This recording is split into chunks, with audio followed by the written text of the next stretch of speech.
කෑ රූටින් එක ඔයාලත් එක්ක ෂෙයා කරගන්න. මේ දවස්වල මගේ මූණේ ඇක්නිස් දාලා තියෙනවා, පිම්පල්ස් චුට්ටක් දාලා තියෙනවා, ඒ වගේම ඩාර්ක් ස්පොට්ස් වගේ ඒවාත් තියෙනවා. ඉතින් අපි බලමු කොහොමද මේකට ට්‍රීට්මන්ට් එක කරන්නේ කියලා.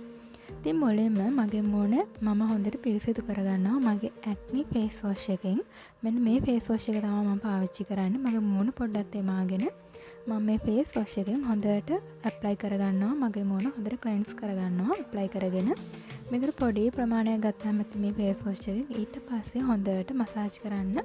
මසාජ් කරන ගමන් හොඳට ක්ලෙන්ස් කරන්න ඕනේ. එතකොට අපේ ඇක්නි වල තියෙන විස බීජ, අපේ මුහුණේ තියෙන විස බීජ වගේ දේවල් ඉක්මනින් ඉවත් වෙලා හොඳට මුහුණ පිරිසිදු වෙලා යනවා.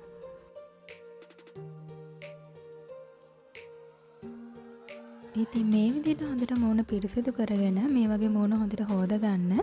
ඔයාලා මූණ හොදලා ඉවර වෙලා මූණ පිහ දානකොට ටිෂුස් වලින් හරි නැත්නම් වෙනම ෆේෂියල් ටවල් එකකින් හරි තමයි මූණ පිහ දාන්න ඕනේ. ඇඟ පිහ දානකින්වත් ඔළුව පිහ දානකින්වත් මූණ පිහ දාන්න එපා. මොකද අපේ ඔළුවේ ඩැන්ඩ්‍රෆ් එහෙම තියෙනවා. මොකද ඩැන්ඩ්‍රෆ් තියෙනකොටත් අපේ පිම්පල්ස් එහෙම එන්න බලනවා. ඒකෙන්ද මූණ පිහ දානකොට අනිවාර්යයෙන්ම වෙනම ෆේස් ටවල් එකක් හරි නැත්නම් ටිෂුස් වලින් හරි තමයි ඔයාලා මූණ පිහ දාන්න ඕනේ. ඒකත් මෙහෙම මූණ අතුල්ලන්නේ ටැප් කර වගේ තමයි අපි වතුර ටික ටිෂු එකට ඇබ්සෝබ් වෙන විදිහට තමයි අපි මූණ පිහ දාන්න ඕනේ.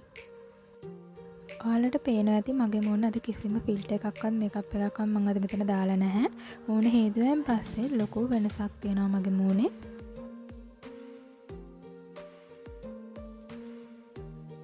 ඊට පස්සේ මම මගේ මූණ හොඳට ස්ටීම් කරගන්නවා. ස්ටීම් කිරීම මගින් අපේ මූණේ පිම්පල්ස් වල තියෙන බැක්ටීරියා වගේ දේවල් විනාශ වෙලා මේ පිම්පල්ස් එන එක පාලනය කරනවා.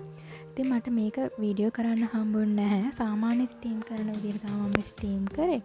ඉතින් ඔයාලා ස්ටීම් කරලා ඔයාලට පුළුවන් ඔයාලගේ මූණේ තියෙන ඔයිල් සීක්‍රේෂන් එක කන්ට්‍රෝල් කරලා පිම්පල්ස් එන එක පාලනය කරගන්න. මේ ස්ටීම් කරනකොට ඔයාලට සතියට දෙපාරක් වගේ කරාම ඇති පිම්පල්ස් තියෙන ස්කින් එක ගන්න. නැත්නම් ඔයාලගේ නෝමල් ස්කින් එක ගන්න සතියට එකපාරක් වගේ නැත්නම් සති දෙකකට සැරයක් වගේ ස්ටීම් කරාම හොඳටම ප්‍රමාණවත්. මොකද ස්ටීම් කරාම අපේ පෝසස් එහෙම මැරෙනවා.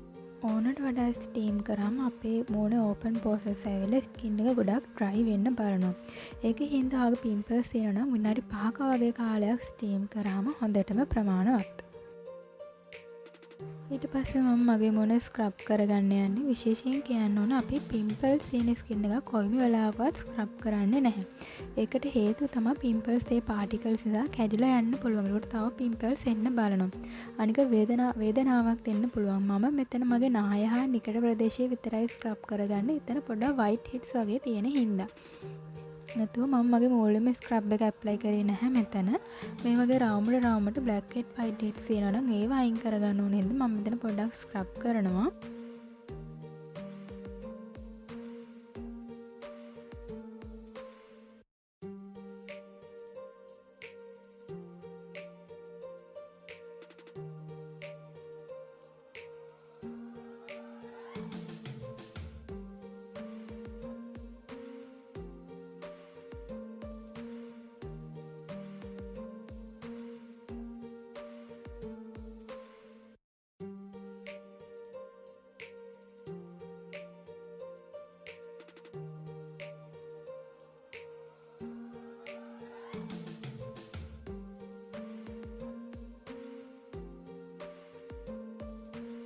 ඊට පස්සේ මේ වගේ එක්ස්ට්‍රැක්ටර් එකක් ආධාරයෙන් මගේ වයිට් හෙඩ්ස් තියෙන ඒවා මම තව ටිකක් තියෙන ඒවා බලලා අයින් කරගන්නවා. මොකද මම මෙතන ෆේෂියල් එකක් වගේනේ කරන්නේ. ඒකෙන් තමයි මම මෙහෙම එක්ස්ට්‍රැක්ටර් එකක් පාවිච්චි කරලා මගේ වයිට් හෙඩ්ස් තියෙන ඒවා රිමූව් කරගන්නේ.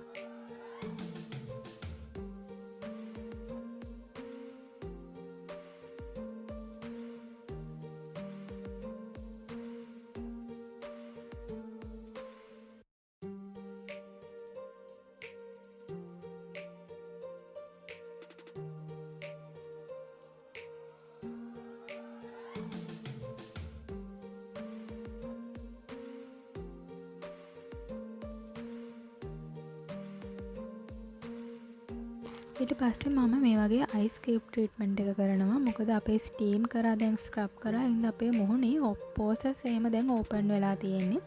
ඒවා වහ ගන්න ඕන ඉඳ මම මෙතන අයිස් කැටයක් ටෝන් එක විදිහට ඇප්ලයි කරා.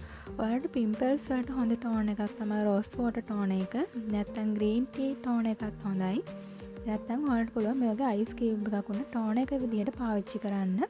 ඒකෙන් පුළුවන් අපේ ඇරුණු පෝසස් ටික ආයි වහලා දාලා ස්කින් එක ක්ලියර් කරලා දෙන්න. අයිස් කියුබ් එක ඇප්ලයි කරද්දී අයිස් කියුබ් එක මූණ එක තැන තියන් ඉන්නේ මේ වගේ රවුමට තමයි අපි මූණේ ඇප්ලයි කරන්න ඕනේ.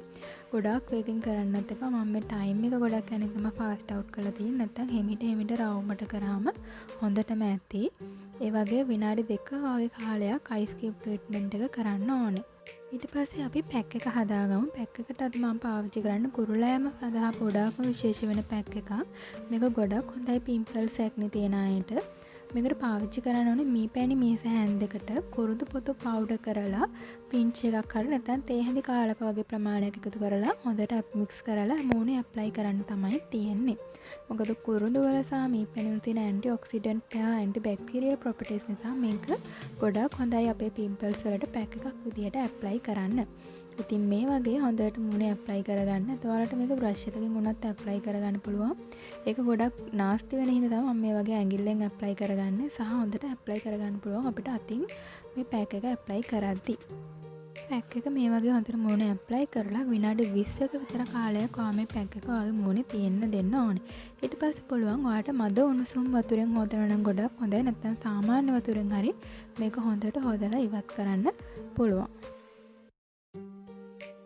ඉතින් මෙතන මම පැක් එක විනාඩි 20ක් තියලා ඉවරයි. දැන් මම මගේ මූණ වොෂ් කරගන්න යන්නේ. මම අර කලිනුත් කිව්වා වගේ ඔයාලට පුළුවන් මද උණුසුම් වතුරෙන් හොදනවා නම් ගොඩක් හොඳයි. නැත්නම් නිකන් වතුරෙන් හරි මේ පැක් එක හොදලා අයින් කරන්න.